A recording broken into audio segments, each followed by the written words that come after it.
करार लग्नाचा हृदयस्पर्शी कथा भाग 13। ती अर्णवच्या छातीवर दोन्ही हातांनी पुश करत होती, पण अशक्तपणामुळे तिच्या अंगात अवसान उरलं नव्हतं. त्यामुळे तिच्या पुश करण्याचा काहीच उपयोग झाला नाही. अर्णवने त्याची पकड थोडीही सैल केली नाही, तर आणखीनच घट्ट केली. चुपचाप झोपून राहा, अजिबात हालचाल करू नकोस. आता कुठे तुझी थंडी आणि ताप कमी झाला आहे. मी काही तुला खाणार नाही, त्यामुळे तू एकदम शांत राहा. आणि तू कितीही प्रयत्न केले तरीही मी तुला सोडणार नाही, त्यामुळे तू तुझी एनर्जी वाया घालू नकोस. अर्णव शांत आवाजात बोलत होता, पण तरीही अर्णवच्या मिठीतून सुटण्यासाठी रेखाची धडपड ही चालूच होती. आता ती तिच्या दोन्ही पायाने अर्णवला दूर ढकलण्याचा प्रयत्न करत होती. अर्णवने रेखाला आणखीनच जवळ घेतलं आणि तिच्या दोन्ही पायांना त्याच्या पायांच्या मध्ये घट्ट पकडलं. आता मात्र रेखाला थोडीही हालचाल करता येत नव्हती, त्यामुळे शेवटी हार मानून ती शांत झाली. त्यानंतर थोड्या वेळात तिला तशीच झोप लागली. सकाळी जेव्हा रेखाला जाग आली तेव्हा ती अर्णवच्या मिठीत होती. तिचं डोकं त्याच्या छातीवर होतं आणि त्याच्या बॉडीचा मोहक सुगंध तिच्या नाकात दरवळत होता. ती उठून बसली आणि अर्णवचे उडे शरीर बघून ती त्याच्याकडे बघतच राहिली. कसला भारी दिसतो हा, आणि बॉडीही एकदम फिट, अगदी एखाद्या हिरोसारखी. रेखा मनात विचार करतच त्याच्यावर नजर रोखून बघत होती. झोपेत कसे निरागस आणि शांत दिसतात, पण उठल्यावर मात्र वेगळाच ॲटिट्यूडमध्ये असतात. खडूस कुठला, रेखा मनातच विचार करत होती. त्याचे सिल्की केस त्याच्या कपाळावर रेंगाळत होते. त्या केसांना बाजूला करण्याचा तिला मोह झाला. तिने हळूच त्याच्या कपाळावरचे केस बाजूला केले आणि त्याच्याकडे मादक नजरेने बघू लागली. अगोदरच त्याच्या बॉडीचा सुगंध तिला वेडावून सोडत होता आणि त्यात भर म्हणजे तो शर्ट काढून झोपला होता. तिने स्वतःला सावरलं आणि घाईतच उठून बाथरूममध्ये फ्रेश व्हायला निघून गेली. तिला रात्री घडलेलं जास्त काही आठवत नव्हतं, पण जेव्हा ती शुद्धीवर आली तेव्हा तिला अर्णवने जबरदस्ती स्वतःच्या मिठीत झोपवलेलं आठवलं आणि तिला अर्णवचा राग येऊ लागला. पण तिला त्याच्या मिठीत झोपून खूप छान वाटत होतं. रात्र संपूच नये असं तिला वाटत होतं. तिला तो स्पर्श हवा हवासा वाटू लागला. हे माझ्या मनात नको नको ते विचार काय येत आहेत. जी गोष्ट शक्य नाही त्याचा विचार करून काहीच उपयोग नाही. मला अर्णवपासून थोडं लांबच राहायला हवं. नको त्या सवयी चांगल्या नाही असा विचार करत रेखा बाहेर आली. अर्णव अजूनही झोपलेला होता. सकाळी सकाळी त्याला कुठे झोप लागली होती. रेखा खाली आली. तिला आता एकदम फ्रेश वाटत होतं. तिची तब्येत एकदम ठणठणीत झाली होती. आजोबा सोफ्यावर बसलेले होते. त्यांना बघताच रेखा त्यांच्याजवळ आली आणि वाकून आजोबांना नमस्कार केला. सुखी राहा, कशी आहे आता तुझी तब्येत? सुनबाई सांगत होती तुला बरं नाही म्हणून. आजोबा रेखाच्या डोक्यावर हात ठेवत बोलतात. आजोबा, मी आता एकदम ठणठणीत आहे. थोडीशी कसर आली होती. रेखा हसत बोलते. बरं, तुझ्या आईला बरं वाटतंय का आता? कधी सुट्टी होणार आहे त्यांना? आजोबा रेखाकडे बघत बोलतात. तसं तर डॉक्टरांनी आणखी काही सांगितलेलं नाही, पण मी आज विचारून बघते, रेखा म्हणाली. आज तू कुठेही जायचं नाही. मी जाते आज हॉस्पिटलला. तुला बरं वाटत नाही, तू घरीच आराम कर. त्यानिमित्ताने माझं तुझ्या आईला भेटणंही होईल. आई रेखाजवळ बसत बोलतात. आई, मी खरंच बरी आहे. मला काहीच झालं नाही. रेखा बारीक तोंड करत बोलते. मला सगळं माहीत आहे. मला सकाळी जयचा फोन आला होता. अर्णव फोन उचलत नाही म्हणून त्याने मला फोन केला होता. तुझ्या तब्येतीबद्दल विचारत होता. त्याने मला सगळं सांगितलं. तुला रात्री खूप थंडी ताप आला होता आणि त्याने अर्णवला तुझ्या डोक्यावर मिठाच्या पाण्याच्या पट्ट्या ठेवायला सांगितल्या. आई आजोबांकडे आणि रेखाकडे बघत बोलतात. आईचं बोलणं ऐकून रेखा खाली मान घालून बसली. तिला असं बसलेलं बघून आई आणि आजोबा एकमेकांकडे बघून हसू लागले. बरं, तू पण चल, आपण सोबतच जाऊ आणि तिथे गेल्यावर तुझे डॉक्टरांकडून चेकअप करून घेऊ. आई हसत बोलल्या. आईचं बोलणं ऐकून रेखाची कळी खुलली आणि ते हसतच मायाला किचनमध्ये मदत करायला निघून गेली. अर्णव नुकताच फ्रेश होऊन खाली येत होता. रेखाचं आणि आईचं बोलणं ऐकून तो जिन्यामध्येच उभा राहिला. आता चांगली हसत आहे आणि रात्री तापाने फणफणली होती आणि थंडीने थरथरली होती. रात्री माझा जीव जायची वेळ आली होती.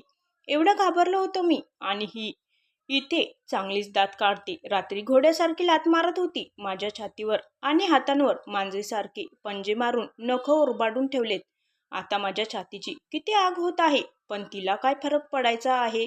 अर्णव मनातच बडबडत आजोबांजवळ येऊन बसला. काय रे अर्णव, आज उशीर झाला तुला उठायला? ऑफिसला जायचं नाही का? तुझे बाबा तर आताच गेले. आजोबा अर्णवच्या पाठीवर थाप मारत बोलतात. जाणार आहे आजोबा, दुपारी महत्वाची मीटिंग आहे, त्यामुळे थोडं लेट जातो. अर्णव शांत आवाजात बोलतो. अर्णव, रात्री रेखाला खूपच ताप आला होता का? तू मला उठवलं का नाही? बघ तुझे डोळे किती लाल झालेत. रात्रभर जागलेला दिसतोय. आई अर्णवच्या डोक्यावरून मायेने हात फिरवत बोलतात. हो, तिला खूप थंडी ताप आला होता. सकाळी तिचा ताप कमी झाला आणि त्यानंतर मला झोप लागली. अर्णव आळस देत बोलतो. बरं, तू नाश्ता कर आणि थोडा आराम कर. मी तुझ्या रूममध्येच तुझा नाश्ता पाठवते. आई म्हणाल्या. हो, जा बाळा, कर थोडा आराम, नंतर तुझी मीटिंगही आहे, आजोबा म्हणाले. त्या दोघांचं बोलणं ऐकून अर्णव रूममध्ये निघून गेला. तो गेल्यानंतर मात्र आजोबा आणि आई दोघेही एकमेकांकडे बघत होते. सुनबाई, मला या दोघांमध्ये काहीतरी बिनसल्यासारखं वाटतंय. त्यांचं नातं अजूनही डगमगीत वाटतंय. मला त्या दोघांच्या डोळ्यात वेगळेच भाव दिसतात. आजोबा रूममध्ये जाणाऱ्या अर्णवकडे पाठमोरे बघत होते. बाबा, तुम्ही अगदी माझ्या मनातलं बोललात. मलाही त्या दोघांमध्ये तुटकपणा जाणवतो. काय करावं आणि त्या दोघांशी कसं बोलावं हेच मला समजत नाही. तरी मी रेखासोबत एकदा बोलले होते. आई चिंतेच्या सुरात बोलतात.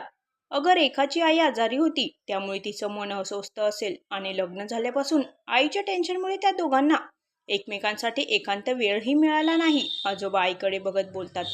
बरोबर आहे बाबा, पण मला कधी कधी शंका येते. खरंच या दोघांचं एकमेकांवर प्रेम होतं म्हणून लग्न केलं असेल का, की काही वेगळंच कारण असेल? आई प्रश्नार्थक नजरेने आजोबांकडे बघत बोलतात. हे बघ सुनबाई, माझे अनुभवाचे बोल आहेत. मी खूप उन्हाळे पावसाळे बघितले आहेत. उगाचच का डोक्यावर एकही केस राहिलेला नाही. आजोबा आईकडे बघून गालात हसतात. आजोबांचं बोलणं ऐकून आईलाही हसू येतं. लग्नाच्या अगोदरच आपल्याला माहीत नाही, पण आता मात्र त्या दोघांच्याही डोळ्यात मला एकमेकांविषयी प्रेम दिसतं. पण अजूनही दोघांना एकमेकांची मनं समजलेली नाहीत. सुनबाई, अर्णवने मला सांगितलं होतं, त्याने रेखाला पहिल्यांदा बघितलं तेव्हा ती त्याला खूप आवडली आणि तो तिच्या प्रेमात पडला आणि त्यानंतर दोघांनी लग्नाचा निर्णय घेतला. हे सगळं खूप घाईगडबडीत झालं, त्यामुळे त्यात त्यांची काही चूक नाही. त्या दोघांना एकमेकांसाठी वेळच मिळाला नाही, पण हळूहळू सगळं व्यवस्थित होईल. आजकालची मुलं लग्न झाले की फिरायला जाण्यासाठी उतावळी होतात आणि हा तुझा लाडका लेक एक दिवस सुद्धा बायकोला घेऊन बाहेर गेला नाही. आजोबा आईकडे बघत बोलतात. बाबा, त्याला काही बोलायचं कामच नाही. लग्न केलं हेच मी आपलं नशीब समजते. नाहीतर तुम्हाला तर चांगलंच माहीत आहे कसे नाटक करत होता तो. पण तुमच्यासाठी त्याने लग्न केलं. आई आजोबांकडे बघत बोलतात. म्हणजे त्या दोघांना बाहेर फिरायला पाठवायचं काम ही मलाच करावं लागेल. आजोबा आईकडे बघून हसत बोलतात. बाबा, आपण काहीतरी प्लॅन करून त्या दोघांना फिरायला पाठवू. त्यात तुम्ही मला साथ द्या. बाबा, तुमच्यासोबत बोलून माझं मन हलकं झालं. नाहीतर मला या दोघांचं टेन्शनच आलं होतं. आई मोठा श्वास घेत बोलतात. बरं, तुम्ही दोघी मिळून ठरवा आणि त्यानंतर मला कळवा. आजोबा अर्णवच्या आईवडिलांना म्हणाले. त्यानंतर मी बघतो कसा फिरायला जात नाही ते. आजोबा त्यांच्या पांढरशुभ्र मिशांना पीळ देत बोलतात. आई आजोबांकडे बघून हसतात आणि त्यांच्या कामाला निघून जातात. इकडे रिया KTHM कॉलेजच्या गेटसमोर येऊन उभी होती. जोपर्यंत ही रेखा कॉलेजमध्ये येत नाही तोपर्यंत मला आणखी काही माहिती मिळायला हवी. मला नक्की खात्री आहे, मला कॉलेजमधून नक्कीच असं काहीतरी मिळेल की ज्याच्या मला रेखाला घराबाहेर काढण्यासाठी उपयोग होईल. रेखा, तू खूप हवेत उडत होतीस, आता तू बघच कसं तुला जमिनीवर आणून अर्णवच्या आयुष्यातून काढून टाकते ते. विचार करतच रियाच्या चेहऱ्यावर खुनसी हास्य पसरलं. आईचं ऑपरेशन होऊन 15 दिवस झाले होते आणि आज आईला डिस्चार्ज मिळणार होता. रेखा खूप खुश होती. आई बरी झाल्यामुळे तिचा आनंद गगनात मावत नव्हता. ती आज मनोमन देवाचे खूप आभार मानत होती. देवाने आईला मरणाच्या दारातून परत पाठवलं आणि तिला पोरकं होण्यापासून वाचवलं. अर्णव डिस्चार्जची फॉर्मॅलिटी पूर्ण करत होता. आईचं चेकअप करण्यासाठी तिला आतमध्ये पाठवलं होतं. अर्णवची आई, रेखा आणि बाबा तिथेच बाहेर बाकड्यावर बसले होते. आईचं चेकअप झालं आणि ती स्वतः चालत बाहेर आली. आईला पाहता क्षणी रेखाने आईला मिठी मारली आणि रेखाच्या डोळ्यातून आनंद अश्रू वाहू लागले. त्या दोघींना रडताना बघून अर्णवच्या आईचेही डोळे भरून आले. अगं बस झालं रडायचं. आता मी ठणठणीत बरी झाले आणि आता इतक्या दिवसानंतर मी आपल्या घरी जाणार आहे. आई रेखाला त्यांच्यापासून दूर करत डोळे पुसत बोलतात. तुम्ही आमच्याबरोबर आमच्या घरी येत आहात. अचानक काही गरज पडली तर अर्णव तुम्हाला ताबडतोब हॉस्पिटलला घेऊन जाईल. तुम्ही आमच्याबरोबर चला. आई रेखाच्या आईकडे बघत बोलल्या. असं कसं मी लेकीच्या सासरी येऊन राहू ते मला नाही जमणार. मी आमच्या घरी जाते. रेखाला पाठवा 2 दिवस माझ्याकडे. पण आता तुम्ही आमच्याकडे चला. मी तुमचं काहीही ऐकणार नाही. तुम्हाला चलावंच लागेल. आई हट्ट करत बोलल्या. आई तू अशी आजारी असताना तुला एकटीला तिकडे पाठवणं बरं वाटत नाही. तू चल ना इकडेच. तुला एकदम बरं वाटलं की मग तू आपल्या घरी जा. रेखा आईला समजावत बोलते. हे बघा ताई, आमच्याकडे जोपर्यंत लेकीच्या घरचा पाळणा हलत नाही तोपर्यंत तिच्या घरचा अन्नाचा दाना काय पाणीही पित नाहीत. त्यामुळे मला तुम्ही आग्रह करू नका. मला ते जमणार नाही. रेखाची आई सगळ्यांसमोर हात जोडत बोलते. त्यांचं बोलणं ऐकून आई त्यांच्या हातावर हात ठेवतात आणि त्यांना मिठी मारतात. त्यांच्याकडे आता शब्द नव्हते. हे सगळं बोलणं अर्णव दूर उभा राहून ऐकत होता. आई तुम्हाला तुमच्या मुलीच्या घरी यायचं नाही बरोबर तर नका येऊ. पण तुम्ही तुमच्या मुलाच्या घरी तर येऊ शकता ना. तुम्हीच म्हणाल्या होत्या ना मी तुमच्या मुलासारखा आहे. अर्णव आईजवळ येत बोलतो. रेखाची आई गालात हसते. हो तुम्ही मला माझ्या मुलासारखेच आहात. पण जावई बापू मी आता येत नाही. आता तुम्ही माझे जावई आहात. आई अर्णवकडे बघत बोलते. आईच्या हट्टापुढे शेवटी सगळ्यांना हार मानावी लागली. आईला त्यांच्या घरी सोडायला अर्णव आणि रेखा निघाली. गाडीत रेखा आई गप्पा मारत होत्या. अर्णव मात्र त्यांच्या गप्पा ऐकत शांत गाडी चालवत होता. पण त्याच्या मनात एक वेगळीच भीती होती. त्याला अस्वस्थ वाटत होतं. रेखा आईजवळ थांबली तर मी एकटा तिकडे कसा राहू. आता त्याला रेखाची चांगलीच सवय झाली होती. तिला बघितल्याशिवाय त्याचा दिवस सुरू होत नव्हता आणि संपतही नव्हता.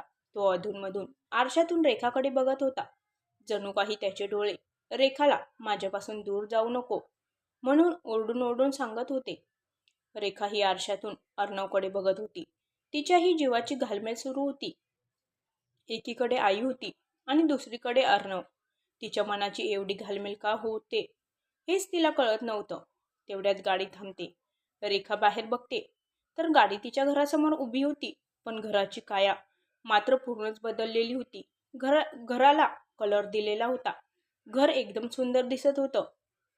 आई कसं वाटतंय घर. एकदम तुमचं राजमहल. म्हणजे हे सगळं अर्णवनेच केलं. रेखा मनात विचार करत अर्णवकडे आश्चर्याने बघत होती. माझ्या आईसाठी यांनी हे सगळं केलं. आणखी किती उपकार करणार माझ्यावर. रेखा मनात बडबडत होती. तेवढ्यात अर्णवने गाडीचा दरवाजा उघडून आईला हात देऊन हळूच उतरवले. रेखा फक्त आईकडे आणि अर्णवकडे आनंदाने बघत उभी होती. पण आई घरी आल्याचा आनंद तिच्या चेहऱ्यावर ओसडून वाहत होता. रेखाने पुढे येऊन घराचा दरवाजा उघडला. आईला आणि रेखाला आलेलं बघून आजूबाजूच्या बायका जमा झाल्या. त्या आईची विचारपूस करत होत्या. रेखा घरात आली आणि आश्चर्यचकित होऊन घराकडे बघू लागली. घरात बऱ्याच वस्तू नवीन दिसत होत्या. तिला ते तिचं घर वाटत नव्हतं, कारण घराचं रूपच एकदम बदललं होतं. तिने काहीतच आईच्या स्वागताची तयारी केली. आईचं औक्षण करून तिला घरात घेतलं. आईलाही खूप आनंद झाला होता. त्यांचा आनंद गगनात मावत नव्हता. एवढ्या मोठ्या आजारातून बरं होऊन घरी येणे हे त्यांचं सौभाग्य मानत होत्या.